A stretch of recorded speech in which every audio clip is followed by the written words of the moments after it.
This is for all my friends in the field, working hard every day.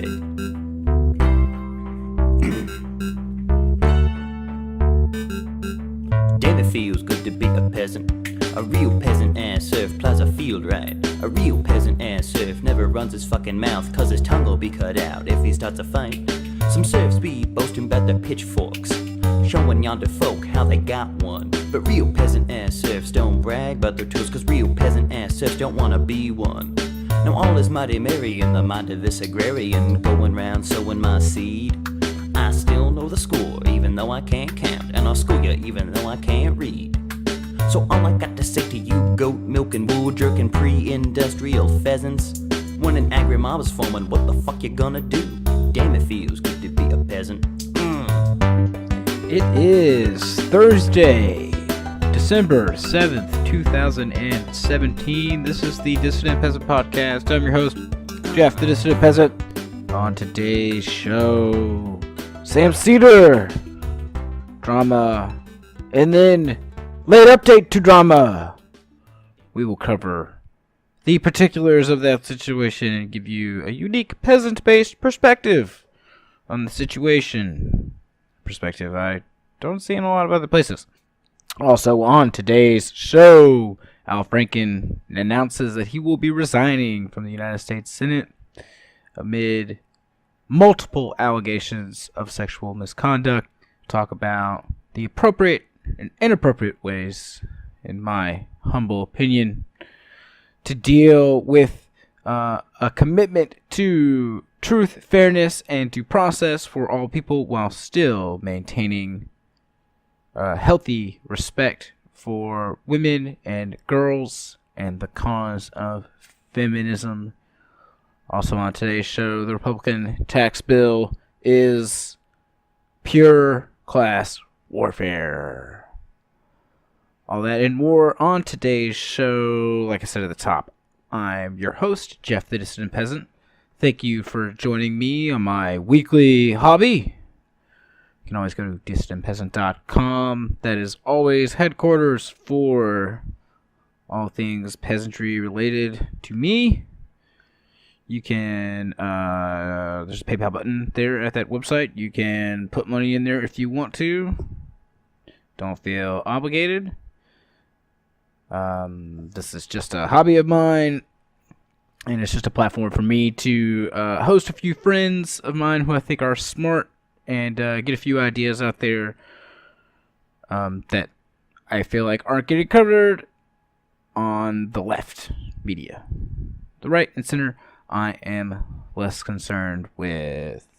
So, if you're joining me today, I appreciate it. If you find my show through the Majority Report, I sometimes call in and do some humorous bits. Sometimes they work, other times they work really well. And almost never do they fall flat, but if you found me through those, sorry, I'm not actually a comedy machine, so I didn't record an entire half hour of hilarious jokes. And I am not planning on talking like this the entire time, although if you ask me nicely, perhaps I'll do one segment in this voice as the chairman of the League of Extraordinarily Progressive Southern Gentlemen. You know what's not progressive? The Republican tax plan. It's really unprogressive, regressive, might say, reactionary, neo-feudal, right? Feudalism's got a lot of characteristics from top to bottom. One thing it has is idle rich people. A few of them, right? Who sit in castles all day that they bought with money from their parents. And they plan on passing that castle and that money on to their kids so that they can also sit in a castle and do nothing all day. And have servants attend to their every need. And what that requires is a lack of an estate tax, because if the state comes in and begins to take large confiscatory portions of money from a person, you can't develop a moneyed aristocracy. And So they're going to do away with all that. They're also going to make it incredibly difficult to go to graduate school if you're not already independently wealthy, which is a lot like the medieval times where only the scions of the extremely wealthy could afford to leave the manor and probably go to a church institution for learning, which, of course, has its own problems in terms of rigor and truthfulness, but at least it was an education for the time. These days, we're returning to that. We are returning to the time where things like knowledge and political philosophy and debate are for the well-off. The types of people who framed the United States Constitution, for example, right? Pretty much all, to a man, extremely wealthy, had to be at that time. In order to qualify to participate in politics, there's legitimately actually a law in a lot of places for hundreds of years. You couldn't vote unless you had so much money or so much property. But beyond that, just practically speaking, it was the slave labor of Monticello that allowed someone like Thomas Jefferson, for example, the time to craft the Declaration of Independence. So he actually gets less credit for that sort of thing than he would otherwise. Ditto for all the southern plantation owners, in my opinion. People do, this is an aside, of course, people do a lot of thanking of Thomas Jefferson for his contributions to American society and the frameworks that he laid down and the thoughts and ideas that he wrote about in the Virginia Constitution and the Declaration of Independence and all that, and as our third president. And to that I say, fine, I guess.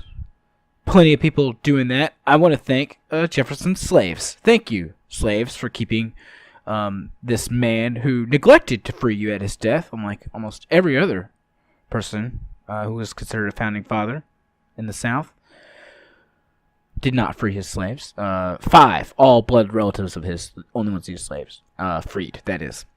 But I would like to thank all his slaves for keeping him fed and clothed and in comfort and with sufficient leisure time to devote to thinking and debating about politics and how a country should be governed and its laws. So thank you for that. You are every bit as responsible for everything good about those labors as he was, in my opinion, maybe more so. Don't want to get off topic. My only point is this Republican tax bill is class warfare. It is a return to a new society with extremely feudal characteristics where ties of blood and networks are what qualify you to be a lesser noble, a greater noble, a king or a queen, right? Or to be a peasant if you don't have those things.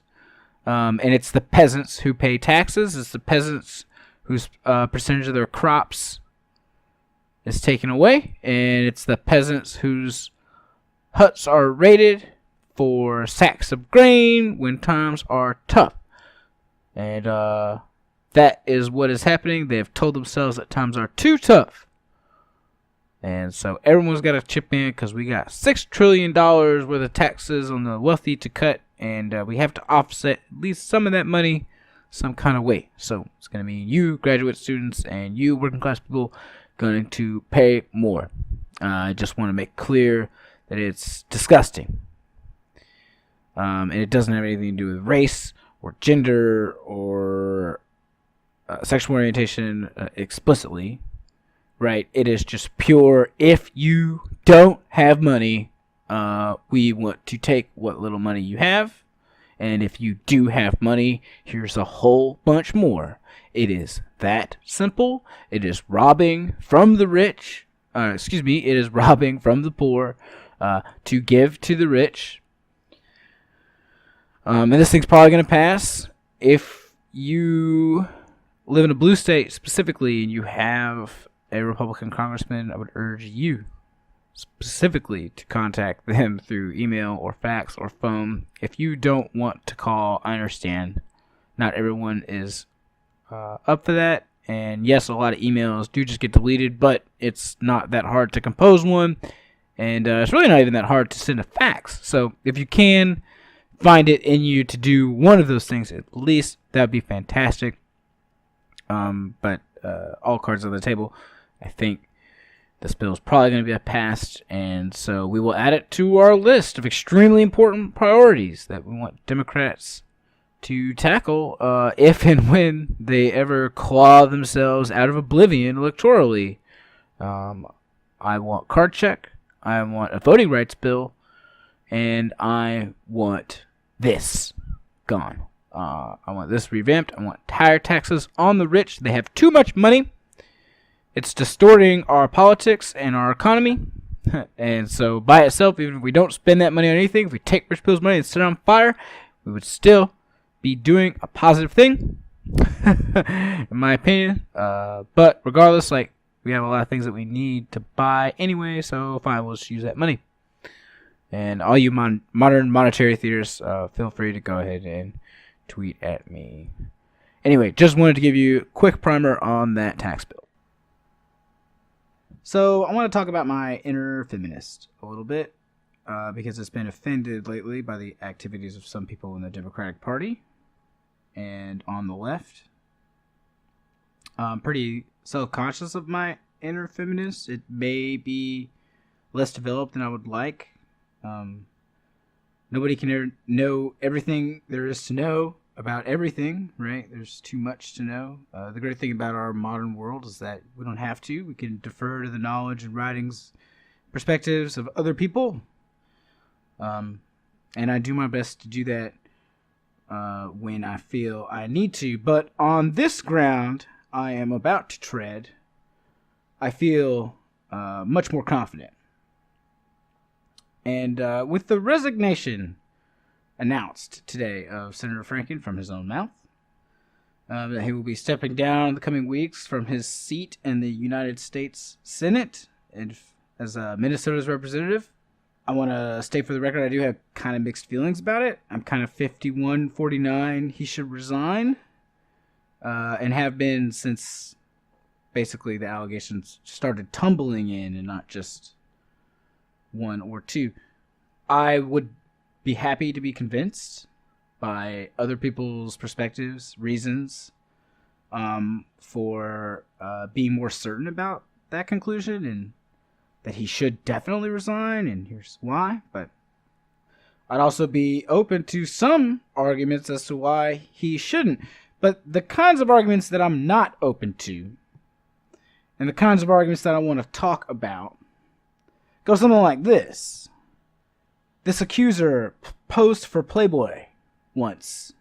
Or this accuser is friends with somebody who's friends with Roger Stone.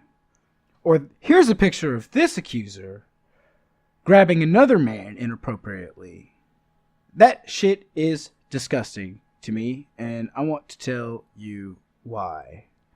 In terms of the groping, I don't care if she grabbed 100 men's genitals and never got caught, okay? It doesn't make it okay for anyone else to put their hands on her or assault her in any way or sexually harass her. Obviously, that's kindergarten level morality. I don't care if the Republicans are never going to discipline their own for that. That was never what this was about, because that was never going to happen. I mean, if you really thought that was what this was about, you are mistaken. This was always about how the Democratic Party was going to handle Al Franken, and how Al Franken, as a member of that party, was going to handle the situation. And he could have done better. I don't care if one of the accusers is friends with Roger Stone, if the actions actually happened, and if the other allegations are still credible, because I care about what's true and fair and just. And I don't always have all the right answers, but I do care about that stuff, and I'm always striving for it. And if you're not, then you're no fucking friend to women, and you're no feminist ally. In my humble opinion.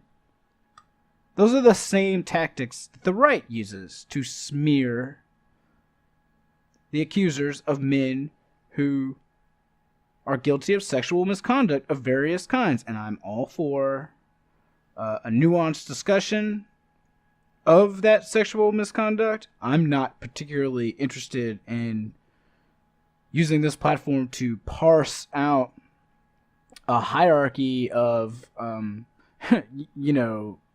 sexual harassment and misconduct up to rape or extortion or anything like that. I'm just not into that. But if you want to make distinctions, I'm all for that. Obviously, Al Franken, not nearly, it's a different universe, right, from Roy Moore, the Senate candidate in Alabama. And John Conyers, right? If you've read up on the activities that he was up to with the women who worked and subordinate to him. Pretty disgusting stuff. But in terms of Al Franken, right, I can appreciate a debate about whether or not it should have come to this, but I can't appreciate a debate that accuses these women and smears them, right, or impugns their character. If she's friends with Roger Stone and it actually happened, then what difference does that really make? Of course, her motivations are transparent in that scenario, but it doesn't change the facts. And this Senate investigation that everyone would jump and point to when the preceding arguments were brought to their attention, I got news for them. It's a toothless piece of shit. It's a fig leaf. Congressional ethics investigations have almost always been fig leaves. They don't amount to anything, and they don't mean anything. And they were certainly going to lead to nothing in this case, because you can't count on the legislative branch to just split itself. You just can't. Those guys are incredibly lazy. The way to fight weaponized sexual harassment claims is not this way. Right? Like, I'm not at all positive how the left and the Democratic Party should respond to these sorts of clearly, transparently motivated accusations that are nonetheless credible. And I do recognize that politically it is a problem if only one party in our two-party system faces any kind of accountability among their membership for this sort of behavior. But that doesn't change the fact that you cannot claim to be a person of principle. And feminism is a set of principles, right? Like all these different sorts of equality for women and what that looks like. If you can't be principled when it costs you something, you're not principled. You're a hack. You're a hack or a hypocrite. And I know we're all hypocrites. Right? Which is why I do say, with all due respect to some acquaintances of mine, that hypocrisy is not generally a useful frame for exposing your opponent's weaknesses. But in this case, it's not so much the hypocrisy that bothers me, or that I even want people to be concerned about. I want them to be concerned about the real damage that this does to the cause of eradicating patriarchy, which, like, yes, sounds hilarious and ridiculous, and I'm not really into, like, third wave YouTube feminism at all. I'm incredibly skeptical of it. But there is a patriarchy, dude, and dudette, and others, if you prefer and are not into the whole brevity thing. There is a patriarchy. The waters we swim in, it's there. The way our culture focuses on access to women's bodies by men who are powerful. How this trope keeps coming up. Like, it is there. And it is a long-term project of the Dissident Peasant podcast and other right-thinking and good leftist individuals to eradicate that patriarchy in sensible ways. And by adopting the tactics of right-wing reactionaries, you legitimize those tactics for the future.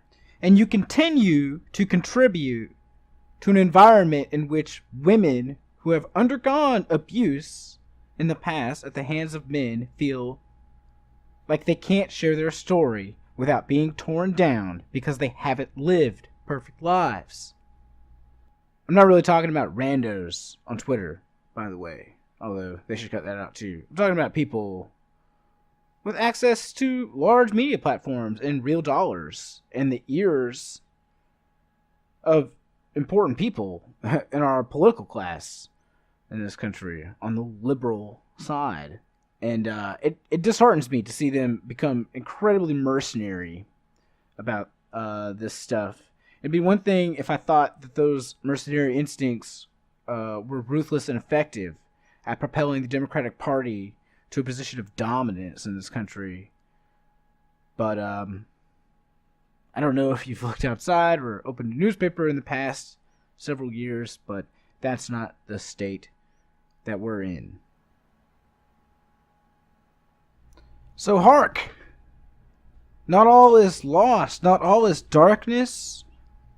Every now and then, Team Evil overplays its hand, and they catch a bit of blowback, and they end up in the shitter. What am I talking about? I'm talking about my man, Sam Cedar, host of the Majority Report, and I'm his biggest fan in the world, and I'll fight anyone who claims otherwise.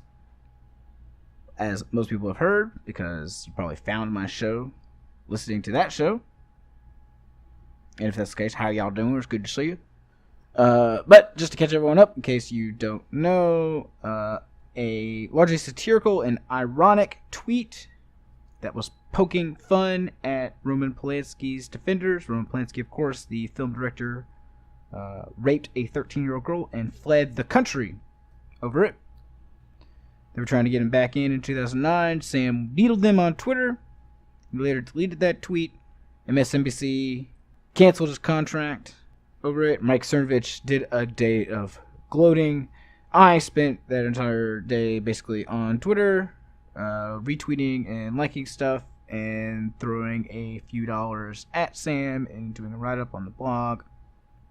Just, any little thing that this tiny peasant can do, right, to spread awareness and support and troll on Cernovich and crack on him. And I did do that, and it was great. And the outpouring of love and sympathy for Sam and his situation from really huge names like Mark Ruffalo, I saw, and Andy Richter, of course, was mentioned. David Pakman, big on the left in the YouTube world. Cenk Uygur, of course, on the Young Turks. Really lit into MSNBC. And now they have caved, right? And they have offered Sam his contributorship back. And so congratulations to him, and congratulations to everyone who chipped in public and behind the scenes to make that happen. I strongly suspect that Chris Hayes, the host of All In, on which Sam often appeared as a contributor, I think pretty exclusively for the past few years, and no other shows on MSNBC, was not down with this decision, was clearly limited in what he could say about it, since it appeared that the decision was made entirely above his level. Right, but he did, as a private citizen, offer support without naming names, and actually I saw tipped in $1,000, right, and I think Sam has a spot on MSNBC tonight, maybe even, probably just a couple hours ago from this recording. So, if you check that out, good for you. I don't watch cable news very much, but that was never much of the point of this. All that is preface to this point, which is, I think a lot of people are missing, even on otherwise pretty smart shows. This really had very little to do over at MSNBC with a tweet. I'm convinced. Why do I think that? Because only a cursory amount of research, the type for which you need no special training and only access to an internet connection and a computer, you can find out that Mike Cernovich is a joke. He's not a journalist or an activist. He is a troll that lives on the internet and offers alimony and sells weird, or is about to start selling weird supplement stuff. I have no idea. I don't really pay that much attention to him, but like, if you look into him at all, he's a total former pickup artist and just a really scummy, disgusting hack of a guy who clearly doesn't care about rape at all or any satirical tweets made about it. And I think people at MSNBC probably know that. This controversy that he sparked was like incredibly small. Like, it's always hard to tell on social media because things are quite segmented, obviously, and so you don't always see what everyone else sees. But I mean, over 11,000 people like in a day signed a petition to get him back on the air, and he raised like $20,000 in like a little over 24 hours. So clearly, like, the backlash was quite organic, and the front lash, to me, looked incredibly weak and small. A couple tweets with a couple thousand likes, a few hundred retweets, and a few write-ups and, you know, hacky websites that I've never gone to before. Right? Never even heard of. I mean, who cares, right? It is unbelievable to me that they fell for this. As in, I literally don't believe it. They didn't fall for this. So, why did they seize on this extremely flimsy pretext? So flimsy, in fact, that they had to backtrack, not from his job back. Why did they seize upon this excuse so quickly and readily? Was it really because they were that afraid that people were going to stop watching MSNBC because Sam Cedar was sometimes on it? I can only speculate. I suspect that it has to do with Sam's political philosophy and his show, right? Or maybe things that they've heard through the back chatter or little wisps of things that he has said on cable before. Sam's not a straight-up communist. I'm not saying. I mean, I've never sat down with him and, like, held a contest. Which one of us is more progressive? Go. I would win. Probably. But maybe I wouldn't. I don't know. But I do know that Sam hosts on his shows really nuanced and progressive arguments that do amount to criticisms of capitalism and corporate news media and political donations and the way that these factors are contributing to so many crises that we're facing as poor small folk these days in the United States. Healthcare, wages so low, healthcare so expensive, so hard to just live, right?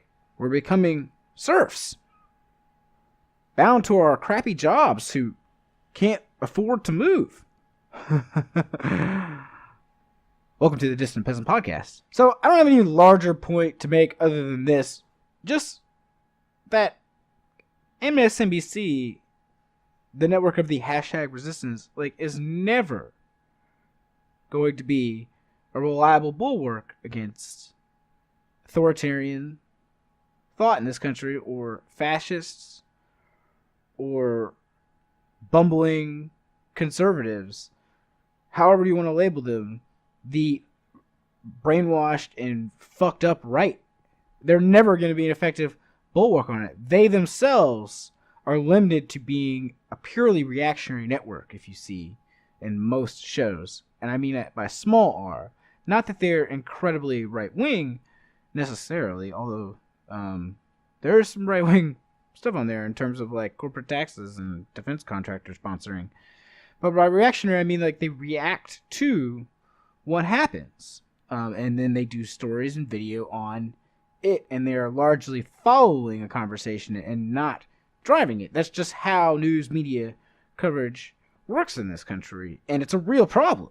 It's a real problem because there's no space there for a progressive vision. What's the solution? What should we do? What should we not do? Right? What do we want the world to look like once we have things our way? I've always thought for a long time that being politically smart, in the United States at least, which is the only country I've ever really lived in, so pardon my Eurocentrism, but to be a smart person politically requires imagination. You have to be able to visualize a way for things not to be, right, the way they are. Don't narrow yourself into a box where our choices are a 12% or an 18% corporate tax rate. That's that's easy to do, and you can get that sort of programming up and down the internet and cable news, right? Like, it is literally everywhere because it is easy to clown fascism. Clown fascism sucks, right?